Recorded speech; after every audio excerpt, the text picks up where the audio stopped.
Welcome to Solvetic, your channel to always learn technology easily. Below in the description, you will find useful links we used in this video.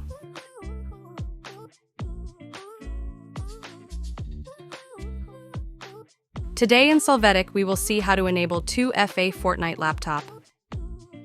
To start, go to the link we leave you in the video description. There, click on your profile and click on Account. Next, you must go to the Password and Security section. At the bottom, you can see the options to implement 2FA. In this case, we click Setup in the email section. In this window, enter the code that you will receive in the registered email.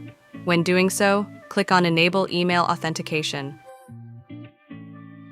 You can see that this authentication method has been enabled in Fortnite.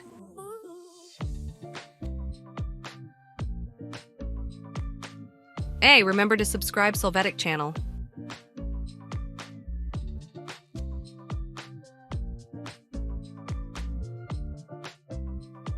We hope it has been helpful for you.